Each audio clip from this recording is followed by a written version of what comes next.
नमस्कार। आज हम एक बहुत ही बुनियादी सवाल पर बात करेंगे जी।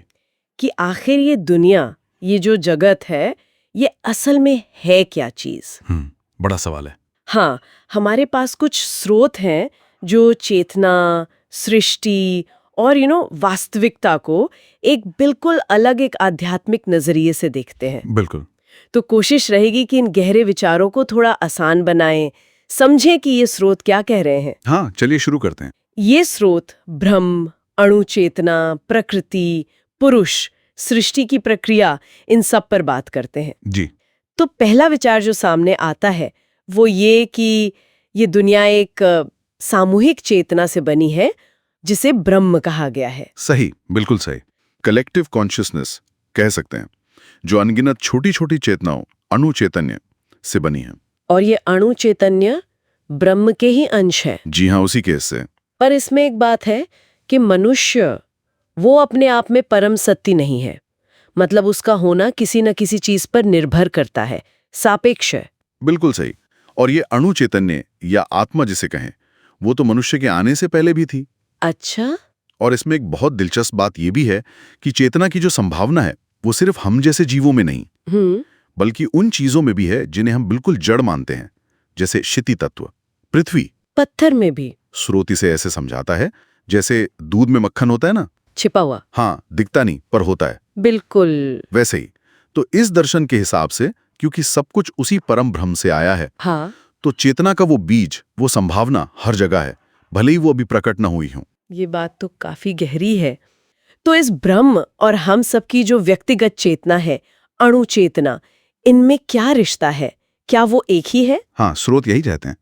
अच्छा, फिर ये दर्शन कहता है कि ब्रह्म का वो रूप जिसमें गुण है, सगुण ब्रह्म, जी, सगुण ब्रह्म, उसने दुनिया बनाने के लिए कहीं बाहर से सामान नहीं लिया, बल्कि खुद से ही इसे बनाया। हाँ, स्वयं से। मतलब ये जो दुनिया है, ये उसी सगुण ब्रह्म का एक ठोस रूप है, स्थूल रूप। हाँ, बिल्कुल। तो क्या इसका मतलब ये हुआ कि ये मेज, ये हवा, हम सब असल में ब्रह्म ही है? हाँ, एक स्तर पर तो यही। और देखिए, स्रोत इससे भी एक कदम आगे जाता है। अच्छा। वो ये तर्क देता है कि ये जो ठोस दुनिया हमें दिख रही है, वो असल में उस सगुण ब्रह्म की एक कल्पना है, एक मानसिक तरंग।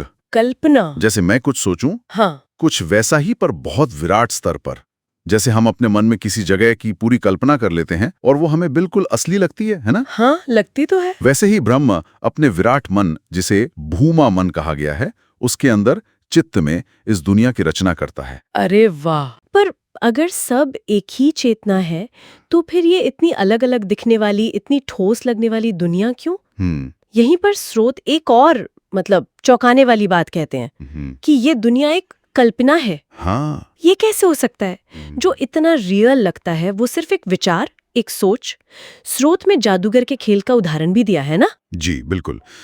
ये बात थोड़ी गहरी है, पर समझने की कोशिश करते हैं। हाँ, प्लीज। स्रोत कहते हैं कि ये जगत जो है वो सगुण ब्रह्म के विराट मन, जिसे भूमा मन कहा गया है। भूमा मन? हाँ, भूमा मन, उसकी एक कल्पना तरंग है, एक तरह की विचार लहर। अच्छा। जैसे देखिए, हम कभी किसी चीज की कल्पना करते हैं। मान लीजिए आप यहाँ बैठे बैठे कलकत्ता के चौरंगी के बारे में सोचें, तो वो ख्याल आपके मन में एकदम असली सा लगने लगता है ना? हाँ हाँ, बिल्कुल, तस्वीरें बन जाती हैं। बिल्कुल। वैसे ही ब्रह्म की ये विराट कल्पना, उसके अंदर जो अनगिनत अणु मन है, यानी हम सब की चेतनाएं, उनको ये बिल्कुल सत्य जैसी लगती है। इसलिए ये जगत न तो पूरी तरह सत्य है, जैसे ब्रह्म परम सत्य है। अच्छा। और ना ही पूरी तरह झूठ या मिथ्या है।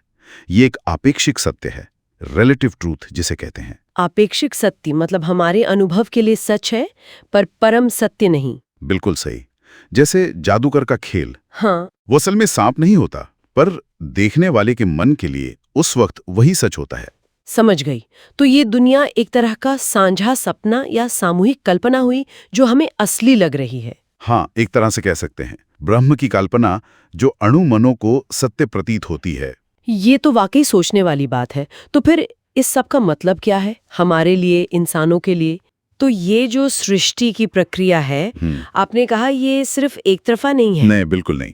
स्रोत कहता है ये दो तरफा रास्ता है, एक चक्र जैसा। दो तरफा? कैसे? पहला रास्ता है सूक्ष्म से स्थूल की ओर, मतलब चेतना जिसे पुरुष कहा गया है, वो धीरे धीरे प्रकृति के गुणों में बनती जाती है। अच्छा। और फिर वो क्रमशः आकाश, वायु, तेज, जल और आखिर में पृथ्वी यानी क्षिति जैसे ठोस तत्वों में बदलती जाती है। चेतना मानो गाड़ी होती जाती है। ठीक है, ये हुआ एक रास्ता नीचे की ओर। हाँ, स्थूलता की ओर। और दूसरा रास्ता ठीक इसका उल्टा है, स्थूल से वापस सूक्ष्म की ओर। अच्छा, ऊपर की ओर। जी। पृथ्वी तत्व से चेतना का विकास फिर से शुरू होता है। पहले जीवन बहुत सरल रूपों में आता है, जैसे काई वगैरह, और फिर धीरे धीरे विकसित होते होते मनुष्य तक पहुंचता है, जहां चेतना बहुत ज्यादा प्रकट और विकसित हो जाती है। तो अगर इसे पूरी पिक्चर देखें तो ये पूरे आने जाने, बनने, बिगड़ने के चक्र का आखिर मकसद क्या है? ये हो क्यों रहा है सब? बहुत अच्छा सवाल है। स्रोत के अनुसार इस पूरे चक्र का, इस पूरी यात्रा का एक ही मकसद है, हर अणु चैतन्य की मुक्ति, लिबरेशन। मुक्ति, बंधनों से। हाँ, और मनुष्य इस विकास के रास्ते पर एक बहुत ही अहम, कह सकते हैं, क्रिटिकल पॉइंट पर है। क्यों? क्योंकि यहाँ चेतना इतनी विकसित हो चुकी है कि वो अपने बंधनों को समझ सकती है। अच्छा। और उनसे आजाद होने के लिए कोशिश कर सकती है, जिसे यहाँ साधना या आध्यात्मिक अभ्यास कहा गया है। ये वो मुकाम है जहाँ चेतना में ये क्षमता आ जाती है कि वो खुद को जाने और अपने असली स्रोत यानी ब्रह्म की तरफ वापस लौटने की यात्रा शुरू करे। तो अगर इस दर्शन के नजरिए से देखें तो ये दुनिया, ये जो जगत है, ये उस परम चेतना ब्रह्म की एक बहुत बड़ी कल्पना है। जी। एक स्टेज जैसा, जी। जहाँ हर छोटी चेतना, अणु चेतना, जी। इस ठोसपन के अनुभव से गुजरती है। हाँ, अनुभव देती है, ताकि वो वापस अपने असली सूक्ष्म रूप को पा सके। जी। और आखिर में पूरी तरह मुक्त हो जाए। बिल्कुल। तो इसका मतलब ये हुआ कि हमारे होने का, हमारे अस्तित्व का एक बहुत गहरा मकसद है। हाँ। अपनी असली पहचान जानना, कि हम उसी परम चेतना का हिस्सा हैं। जी। और वापस उसी में मिल जाना। देखिए, स्रोत बिल्कुल साफ कहता है कि मनुष्य का जन्म ही साधना के द्वारा मुक्ति पाने के लिए हुआ है। ये बात सोचने पर मजबूर करती है ना। अगर हमारा होना सिर्फ ये शरीर और ये भौतिक दुनिया ही नहीं है, हाँ। बल्कि चेतना के विकास की एक इतनी लंबी विराट यात्रा है जिसे वो परम सत्ता खुद चला रही है। जी। तो इस समझ से हमारे जीने का तरीका, हमारे लक्ष्य, हमारी जो प्रायोरिटीज हैं, वो कैसे बदल सकती हैं? सही बात है। क्या हम अपनी चेतना के इस विकास को, उस परम सत्य की खोज को अपने जीवन में वाकई कोई महत्व देते हैं, या बस रोजमर्रा में ही उलझे रहते हैं? ये सोचने वाली बात है। जी, इस पर विचार करना वाकई में सार्थक होगा।